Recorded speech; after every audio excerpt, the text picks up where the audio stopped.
मित्रों, ये बात बिल्कुल सच है और ये कहावत भी सही है कि जिंदगी में जो होता है अच्छे के लिए होता है। इस कहावत का मतलब है कि हमारे जीवन में जो भी घटनाएं घटती हैं वे किसी न किसी कारण से होती हैं और अंत में हमारे भले के लिए ही होती हैं। कई बार हमें किसी समस्या का हल तुरंत समझ नहीं आता, लेकिन समय के साथ हम महसूस करते हैं कि जो हुआ उसमें कोई गहरा कारण छिपा था। इस विचार को समझने के लिए एक छोटी सी कहानी के माध्यम से सीखते हैं। इस कहानी में जीवन के हर पहलू को देखने का एक नया दृष्टिकोण मिलेगा। दोस्तों, इस कहानी को अंत तक जरूर सुनें। प्राचीन काल की बात है। एक गांव में अर्जुन नाम का युवक काम के सिलसिले में नगर गया हुआ था। अपना काम पूरा करके वह अपने नगर की ओर लौट रहा था। वह रास्ता एक घने जंगल से होकर जाता था। अचानक उसे कुछ डाकुओं ने उसे घेर लिया। उन्होंने उसकी पूरी कमाई छीन ली। अर्जुन बेहद परेशान हो गया। उसने सोचा, अब मैं घर कैसे जाऊंगा, अपने परिवार का खर्चा कैसे चलाऊंगा। निराशा के साथ चलते चलते उसे रास्ते में एक विद्वान योगी मिले। अर्जुन ने सोचा, क्यों ना मैं अपनी परेशानी इनसे साझा करूं, शायद यह मेरी मदद कर सकें। यह सोचकर वह योगी के पास गया और अपनी आपबीती सुनाते हुए रोने लगा। योगी ने उसे शांत किया और कहा, चिंता मत करो, जो कुछ भी हुआ वह अच्छे के लिए हुआ। अर्जुन गुस्से में बोला, आप कैसी बातें कर रहे हैं, मेरा सब कुछ लुट गया। अब मेरे पास घर जाने के लिए भी कुछ नहीं बचा। यह मेरे साथ अच्छा कैसे हो सकता है। योगी ने मुस्कुराते हुए कहा, मैं तुम्हें एक कहानी के माध्यम से समझाता हूं, इसे ध्यान से सुनो क्योंकि यह तुम्हारी सोच को बदल देगी।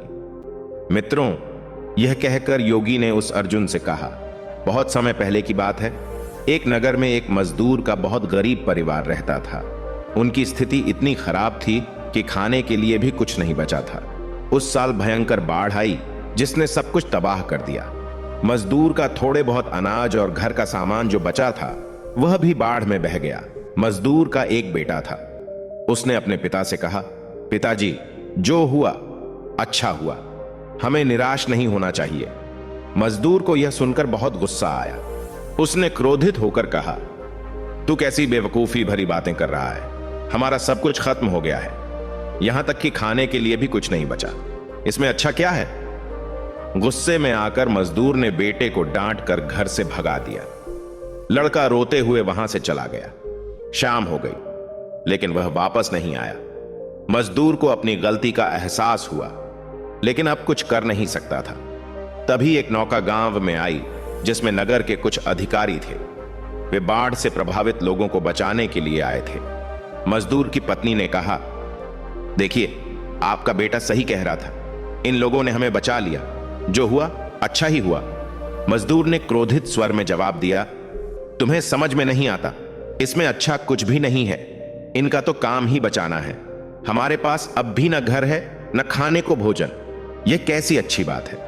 पत्नी ने कहा, चिंता मत कीजिए, पैसे नहीं हैं तो क्या हुआ, कोई और समाधान निकालिए। मजदूर बोला, यह बात पैसों की नहीं है, हमारे घर में एक पोटली थी जिसमें बहुत खास चीज रखी थी, वह भी बाढ़ में बह गई, अब मेरे पास कुछ भी नहीं बचा। पत्नी ने पूछा, ऐसा क्या था उस पोटली में। मजदूर ने कहा, अब जब वह रही ही नहीं तो बताने का क्या अर्थ है। समय बीतता गया। मजदूर ने लोगों से मदद मांगकर किसी तरह जीवन यापन करना शुरू किया, लेकिन इस तरह जीवन चलाना आसान नहीं था। उस साल खेत में भी फसल अच्छी नहीं हुई। वह बेहद परेशान था। एक दिन अपनी पत्नी के साथ बैठकर बातें करते हुए उसने कहा, अब आगे क्या करें। पत्नी ने सुझाया, आप नगर में जाकर कोई काम तलाश क्यों नहीं करते, थोड़े समय के लिए किसी भी काम से धन कमा सकते हैं। मैं भी बगल के घरों में कामकाज करके थोड़ा बहुत सहयोग करूंगी। मजदूर को बात सही लगी। अगले दिन वह काम की तलाश में नगर गया। उसने हर गली में काम ढूंढा लेकिन किसी ने उसे कोई काम नहीं दिया।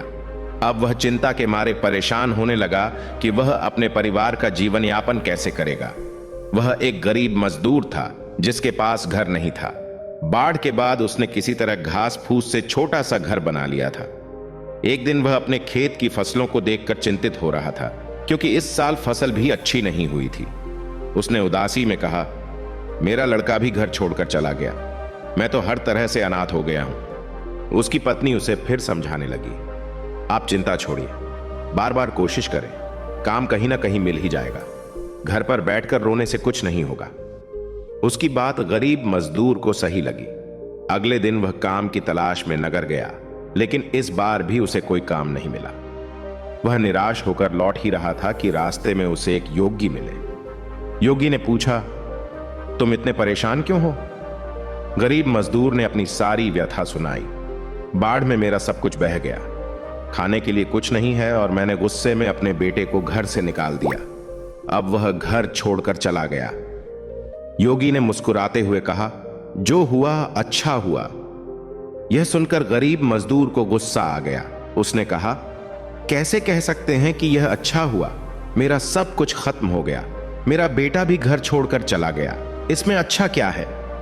योगी ने शांत स्वर में कहा, सब्र रखो, समय आने पर तुम्हें हर सवाल का जवाब मिल जाएगा। जो कुछ होता है किसी न किसी अच्छे कारण से होता है। योगी वहां से चले गए। गरीब मजदूर को यह सोचकर अफसोस हुआ कि योगी को देने के लिए उसके पास कुछ भी नहीं था। उस रात वह यही सोचता रहा कि कैसे जो कुछ हुआ वह अच्छे के लिए हो सकता है। अगले दिन फिर से वह काम की तलाश में नगर गया। इस बार उसकी किस्मत बदल गई। एक बड़े अधिकारी ने उसे अपने घर में काम पर रख लिया। अधिकारी ने कहा, तुम्हें रहने की परेशानी हो तो मेरे घर के पास का खाली मकान ले लो। गरीब मजदूर ने विनम्रता से मना कर दिया और कहा, आपका बहुत आभार है, मैं यहीं ठीक हूं। अधिकारी ने उसे अच्छी तनख्वाह पर काम दिया। गरीब मजदूर और उसकी पत्नी अब बेहद खुश थे। एक रात दरवाजे पर किसी ने दस्तक दी। दरवाजा खोलने पर एक लड़का लंबी कार और बड़ा बैग लिए खड़ा था। गरीब मजदूर आश्चर्यचकित रह गया। लड़के ने कहा, पिताजी, मैं हूं आपका बेटा। गरीब मजदूर अवाक रह गया। लड़के ने बताया, मैं काम की तलाश में नगर गया था, वहां मुझे व्यापार का मौका मिला और उसमें मुझे बहुत मुनाफा हुआ। मैंने नगर में एक बड़ा घर भी बनवा लिया है। गरीब मजदूर खुशी से झूम उठा। लड़के ने कहा, पिताजी, मैंने पहले ही कहा था, जो होता है अच्छे के लिए होता है। अगर उस दिन बाढ़ नहीं आती तो मैं नगर जाकर रोजगार की तलाश नहीं करता। गरीब मजदूर ने सहमति जताई। सही कहा बेटा, देखो, उसी बाढ़ की वजह से मुझे भी अच्छा काम मिला। अब हम हर तरह से संपन्न हो गए। जिंदगी में हमेशा यह बात याद रखना कि इंसान की सोच छोटी होती है। वह कुदरत के फैसलों को समझ नहीं पाता। जो भी होता है वह किसी न किसी अच्छे कारण से होता है। अक्सर इंसान केवल वर्तमान को देखकर सोचता है कि उसके साथ बुरा हुआ, लेकिन सच यह है कि अगर दिल साफ और नीयत सही है तो कभी भी किसी के साथ बुरा नहीं होता। योगी ने कहा, जब भी बुरा वक्त आए तो यह जरूर याद रखना कि यह वक्त भी गुजर जाएगा। समय कितना भी कठिन क्यों ना हो, मुसीबतों का पहाड़ क्यों ना टूटे, एक ना एक दिन सब ठीक हो ही जाता है। बस वह कठिन समय इंसान को मजबूत बनाता है। यह सुनकर अर्जुन ने कहा, यह सब तो ठीक है, लेकिन मेरे साथ तो बहुत बुरा हुआ। मेरा सारा सामान चोरी हो गया। इसमें भला अच्छा क्या हो सकता है? अब मैं खाली हाथ घर कैसे जाऊंगा? योगी ने मुस्कुराते हुए कहा, बेटा, परेशान मत हो। दरअसल मुझे जंगल में एक चीज मिली थी, ये लो। योगी ने उसे एक चमकदार पत्थर दिया और कहा, यह मेरे किसी काम का नहीं है, लेकिन तुम इसे नगर में बेच सकते हो। अर्जुन ने पत्थर को देखकर पूछा, यह क्या है? योगी ने कहा, यह पारस पत्थर है। इसे लोहे से छूने पर हर लोहा सोने में बदल सकता है। यह सुनकर अर्जुन की आंखें चमक उठीं। उसने कहा, अब मुझे समझ में आ गया कि जो होता है अच्छे के लिए होता है। अगर मेरा सामान चोरी नहीं होता तो मैं आपके पास नहीं आता और मुझे यह अनमोल पत्थर भी नहीं मिलता। इस तरह अर्जुन ने पारस पत्थर से अपनी जिंदगी बदल ली। अब वह भी माला माल हो गया। दोस्तों, इस कहानी से हमें यह सीख मिलती है कि जो भी होता है अच्छे के लिए ही होता है। जब इंसान पर बुरा वक्त आता है तो उसे समझ नहीं आता कि यह क्यों हो रहा है, लेकिन समय के साथ यह बात साफ हो जाती है कि हर कठिनाई के पीछे कोई अच्छा मकसद छिपा होता है। जीवन में अगर मुश्किलें आएं तो घबराना नहीं चाहिए। हर समस्या अपने साथ समाधान भी लेकर आती है। समय के साथ जब परिस्थिति बदलती है तो हमें यह एहसास होता है कि कठिन समय ने हमें मजबूत और सक्षम बना दिया। इसलिए हमेशा धैर्य रखें, अपनी मेहनत और सही इरादों पर भरोसा करें। जीवन की हर घटना हमें एक नई सीख देकर जाती है। अच्छे समय की कद्र और बुरे वक्त की सहनशीलता हमें जीवन का सही अर्थ समझाती है। बस हमें सकारात्मक रहकर आगे बढ़ना है।